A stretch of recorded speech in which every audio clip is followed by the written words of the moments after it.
Sir வணக்கம். இன்னைக்கு வந்து ஒரு சில இன்வெஸ்டர்ஸோட கால்ஸ் தாங்க. என்னன்னா, இப்ப மார்க்கெட் வந்து உடனே ரொம்ப பாசிட்டிவா போறதுக்கு நெறைய வாய்ப்புன்னா, நான் கொஞ்சம் எக்ஸ்ட்ராவா இப்ப இன்வெஸ்ட்மென்ட் பண்ணிடலாமா? லம்சம் இருக்கு. உடனே மார்க்கெட்ல இன்வெஸ்ட்மென்ட் பண்ணிட்டுமா? அப்படின்ற மாரி கேட்குறாங்க. ஸோ இப்ப அன்னைக்கு இப்ப இப்ப பிரசன்ட்ல இருக்கிற சிச்சுவேஷன் என்னன்றது ஒரு ரியாலிட்டி அப்டேட்டு.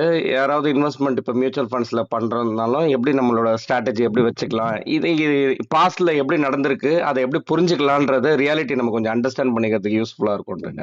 இப்ப வந்து இது என்னன்னா சார், ரொம்பவே அன்பிரடிக்டபிள்ங்க. அவர் வந்து ட்ரம்போட ஸ்டேட்மெண்ட்ட பொறுத்து மார்க்கெட் வந்து ரியாக்ட் ஆகுது.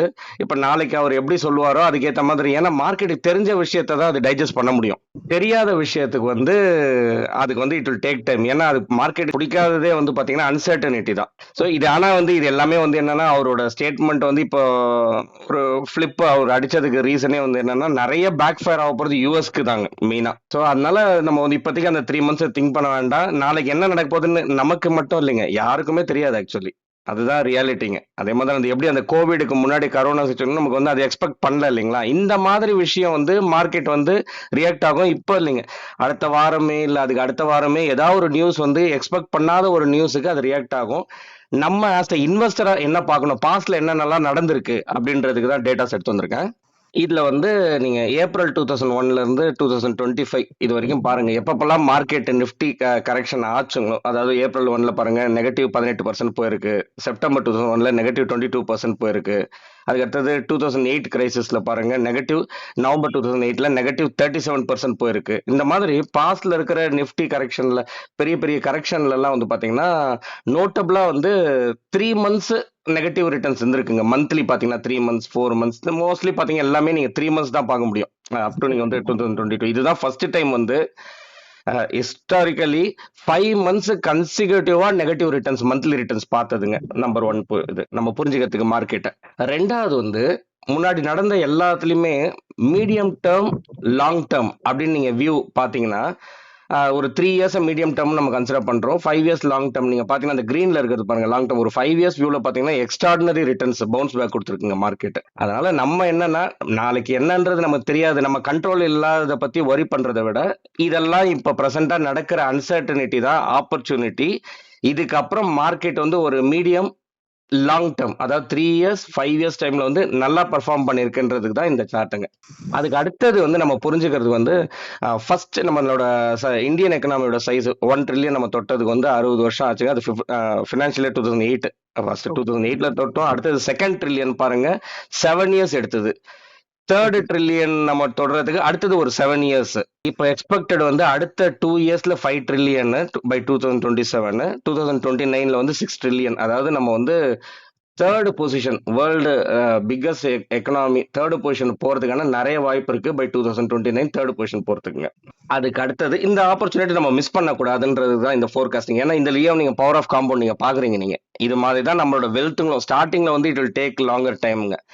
அதுக்கப்புறம் உங்களுக்கு வந்து மல்டிபிள் ஆகுறது வந்து நம்மளோட இருக்கிற இன்வெஸ்ட்மெண்ட் அமௌண்ட்டு பெரிய சைஸா இருக்கும் போதுங்க ஈஸியா அது மல்டிபிள் ஆகும். அதாவது நம்ம ஃபர்ஸ்ட் வந்து ஒரு 10 lakhs நம்மளோட டார்கெட் அமௌண்ட் மைல் ஸ்டோன் மாதிரி வைக்கிறோம். அந்த 10 lakhs தொட்டதுக்கு அப்புறம் இந்த 10 20 ஆகுறது, 20 50 ஆகுறது, 50 1 crore ஆகுறதுன்றது ஃபாஸ்டரா நடக்கும் சார். ஓகே சார், புரியுது. அதுக்கு அடுத்தது இப்போ பிரசன்ட் இதுல என்னன்னா கார்பரேட் ஏர்னிங்ஸ் வந்து ரிவைவ் ஆகிறதுக்கு நிறைய சான்சஸ் இருக்குது. இப்போ ஏன்னா நம்ம கம்பேரிட்டிவ்லி லாஸ்ட் இயர் நம்ம வந்து 2025 இப்போ கரண்ட்ல வந்து பாத்தீங்கன்னா 5%. இப்போ வந்து அடுத்த இதுல எல்லாம் நம்ம கொஞ்சம் பெட்டரா எக்ஸ்பெக்ட் பண்றோம் ஏர்னிங்ஸ். என்ன ரீசன் அதுக்கெல்லாம் பாத்தீங்கன்னா எலெக்ஷன் அன்சர்டனிட்டி மாதிரி கிடையாதுங்க. இப்போ லாஸ்ட் இயர் இருந்த மாதிரி இப்போ இந்த வருஷத்துக்கு நம்ம இப்போ அடுத்த இதுல வந்து எலெக்ஷன் அன்சர்டனிட்டி கிடையாது. இப்போ ஒன்லி நம்ம கிட்ட அன்சர்டனிட்டி இருக்கிறது வந்து ட்ரம்ப்போட அன்சர்டனிட்டி. அவர் என்ன சொல்லுவாரு, இப்போ mutual funds are subject to market ரிஸ்க்னு சொல்றதை விட இப்போ நம்ம கரெக்டா என்ன ஸ்டேட்மெண்ட் பொருந்தோம்னா mutual funds are subject to Trump's ரிஸ்க்னு சொல்லலாம். ஓகேங்களா சார்? ஸோ அதுதான் ஒரு அன்சர்டனிட்டி. அதர் தன் தட் நம்ம வந்து அந்த ட்ரம்ப்போட அந்த இது வச்சு தனியாக வந்து ஏன்னா அது என்ன நடக்க போகுதுன்றது நமக்கு நம்ம வந்து அதை பத்தி நம்ம ப்ரெடிக்ட் பண்ண முடியாம அதை கன்சிடர் பண்ணாம வேற என்னென்னலாம் நமக்கு பாசிபிலிட்டி இருக்குன்னு பாத்தீங்கன்னா கேபெக்ஸ் வந்து ரிவைவல் ஆகிறதுக்கு கேபிட்டல் எக்ஸ்பெண்டிச்சர் ரிவைவல் ஆகிறதுக்கு நிறைய நமக்கு வந்து சான்சஸ் இப்போ அதெல்லாம் நடக்கிறதுக்கு இருக்கு. அடுத்தது ரேட் கட் இப்போ பண்ணாங்க. ஓகேங்களா? ஸோ இதெல்லாம் வந்து கன்சம்ஷனை இன்னும் கொஞ்சம் பூஸ்ட் பண்ணும்.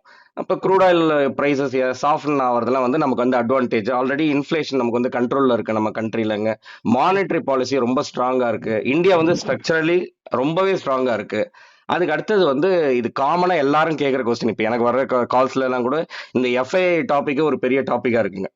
அப்போ ஃபாரின் இன்ஸ்டிடியூஷன் இன்வெஸ்டர்ஸுக்கு தான் இந்த டேட்டா பாருங்க. அக்டோபர் 2024, நவம்பர், டிசம்பர், ஜான்வரி, பிப்ரவரி, மார்ச் எடுத்தீங்கன்னாவே அது வெளியில போறது வந்து கம்மியாயிருக்குங்க. இதுவே வந்து நல்ல ஒரு குட் சைன். இதுக்கு மேல நிறைய எஃப்ஐ உள்ள வர்றதுக்கான வாய்ப்புகள் அதிகமா இருக்குது. அது என்ன ரீசன் பாத்தீங்கன்னா, நம்ம கரன்சி ஸ்டேபிளா இருக்குங்க.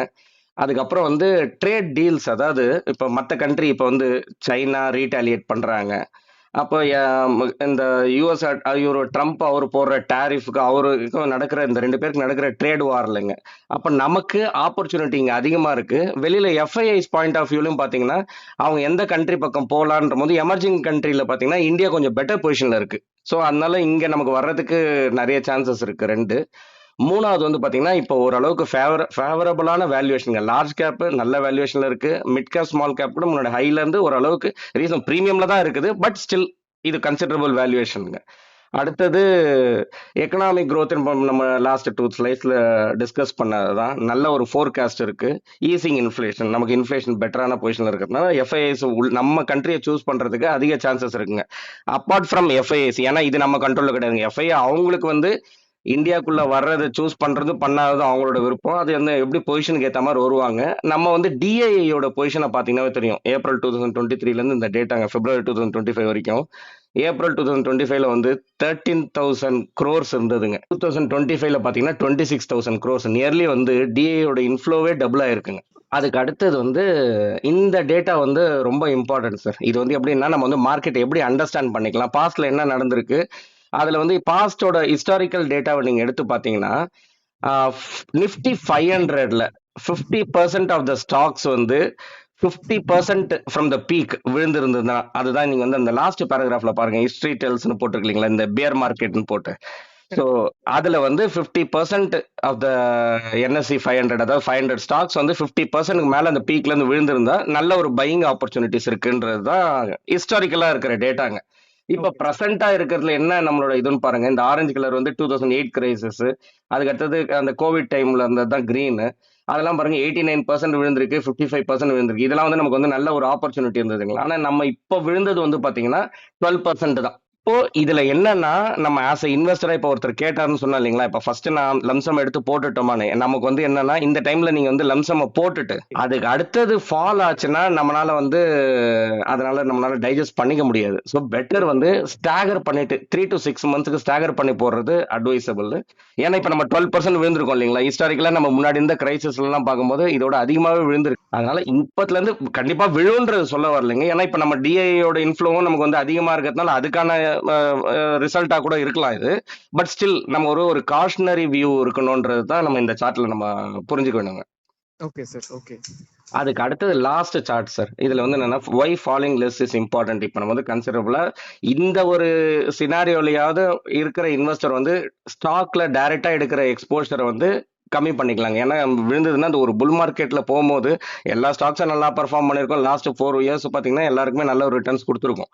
ஆனா இந்த மாதிரி டைம்ல தான் ரியாலிட்டி என்னன்றது அண்டர்ஸ்டாண்ட் பண்ணிக்க முடியும். மியூச்சுவல் ஃபண்ட்ஸ் வந்து டைவர்ஸ் போர்ட்ஃபோலியோ, டைவர்ஸ்டு ஸ்டாக்ஸ் இருக்கிறதுனால ஃபாலிங் லெஸ் ஆகுங்க கம்பேர்ட் டு டைரக்ட் ஸ்டாக்ஸ். இப்போ ஃபார் எக்ஸாம்பிள் வந்து நமக்கு வந்து டைரக்டா ஸ்டாக்ஸ் வச்சிருக்கோம், அந்த போர்ட்ஃபோலியோல வந்து 50% அவங்களுக்கு போர்ட்ஃபோலியோ விழுந்து இருந்ததுன்னா அந்த ஜஸ்ட் அந்த கேபிட்டலுக்கு அவங்க இன்வெஸ்ட்மெண்ட் பண்ண அமௌண்ட் ரீச் பண்றதுக்கே அவங்களுக்கு 100% ரிட்டர்ன்ஸ் தேவைப்படுங்க. அதனால மியூச்சுவல் ஃபண்ட்ஸ் வந்து சேஃபர் பெட். நான் இப்போ எடுத்து வந்த டேட்டாஸ்ல என்ன சொல்லிக்க வருதுன்னா, இதை வந்து பெஸ்ட் பையிங் ஆப்பர்ச்சுனிட்டி. இதை நம்ம மிஸ் பண்ணிட்டு பின்னாடி ஃபீல் பண்ணக்கூடாது சார்.